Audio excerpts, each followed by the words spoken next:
Hi friends, this video sponsored by பைமோட்.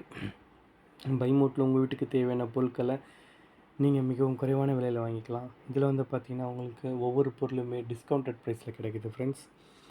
So இதோட லிங்க்கை நான் டிஸ்கிரிப்ஷனில் கொடுக்குறேன், தேவைப்படுறவங்க யூஸ் பண்ணி பாருங்கள் ஃப்ரெண்ட்ஸ். இன்றைக்கி நம்ம வீடியோக்குள்ளே போகலாம். இன்றைக்கி நம்ம பார்க்க போகிற டாபிக் பார்த்திங்கன்னா சானியா மிர்சாவை பற்றி தான். இன்னும் 3 முறை கூட கர்ப்பமாகலாம், ஆனால் தாய்ப்பால் ஊட்டுவது எவ்வளவு கடினம் என்பதை அவர் கூறியிருக்கிறார். ஒரு தொகுப்பில் அவர் பேசியிருக்கிறார் ஒரு பத்திரிகையில். அதை தான் நம்ம நீங்கள் பார்க்க போகிறோம். இந்தியாவின் முன்னணி டென்னிஸ் வீராங்கனையாக இருந்த சானியா மிர்சா தனது குழந்தைக்கு தாய்ப்பால் ஊட்டுவது எத்தனை சிரமமாக இருந்தது என ஒரு பேட்டியில் விவரித்துள்ளார். இன்னும் 3 முறை கூட கர்ப்பமாகி குழந்தை பெறலாம், ஆனால் தாய்ப்பால் ஊட்ட முடியுமா என தெரியவில்லை என தனது வேதனையை வெளிப்படுத்தியுள்ளார். பாகிஸ்தான் கிரிக்கெட் வீரரான ஷாய் மாலிக்கை சானியா மிர்சா திருமணம் செய்திருந்தார்.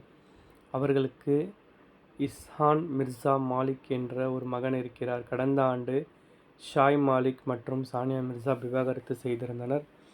அதன்பின் தனது மகனுடன் அவர் வாழ்ந்து வருகிறார். இந்த நிலையில் தனக்கு குழந்தை பிறந்தவுடன் தாய்ப்பால் ஊட்டுவது எத்தனை சிரமமாக இருந்தது என்பது பற்றி சானியா மிர்சா விவரித்தார். நான் எனது குழந்தை 2.5 முதல் 3 மாதம் வரை தாய்ப்பால் ஊட்டினேன். குழந்தையை பிரசவிப்பதை விட இது எனக்கு மிகவும் கடினமாக இருந்தது. நான் இன்னும் 3 முறை கூட கர்ப்பமாகி குழந்தை பெறலாம், ஆனால் தாய்ப்பால் ஊட்டுவதை என்னால் மீண்டும் செய்ய முடியுமா என தெரியவில்லை என்று கூறினார்.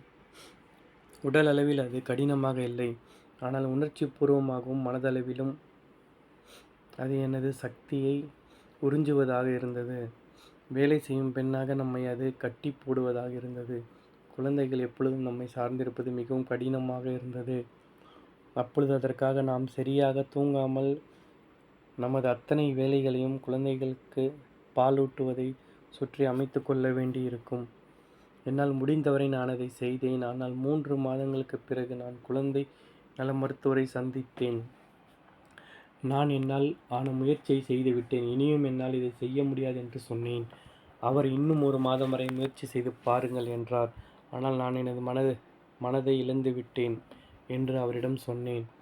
எனக்கு இது உணர்ச்சி பூர்வமாக மிகவும் கடினமாக இருந்தது. ஏனெனில் நாம் ஏற்கனவே பல்வேறு வேலைகளை செய்கிறோம். குழந்தை பிறப்புக்கு பிறகு ஹார்மோன்களையும் சமாளிக்க வேண்டியிருக்கிறது. ஏனெனில் எப்பொழுதும் பொதுமக்களின் பார்வையில் இருக்கிறோம். அவர்கள் நம் உடலை கேலி செய்வார்கள். ஆனால் இந்த குழந்தை எப்பொழுதும் தனது உணவுக்காக என்னை சார்ந்திருப்பது என்பது மிகவும் கடினமாக இருந்தது. நான் இல்லை என்றால் அந்த குழந்தை என்னை செய்யும் என்று நான் நினைத்தேன். இவ்வாறு சானியா மிர்சா பார்த்தீங்கன்னா அந்த ஒரு பத்திரிகையோட அறிவிப்பில் சொல்லியிருந்தாங்க. ஃப்ரெண்ட்ஸ், இந்த வீடியோ உங்களுக்கு பிடிச்சா லைக் பண்ணுங்கள், ஷேர் பண்ணுங்கள், கமெண்ட் பண்ணுங்கள், சப்ஸ்கிரைப் பண்ணுங்கள். தேங்க்யூ.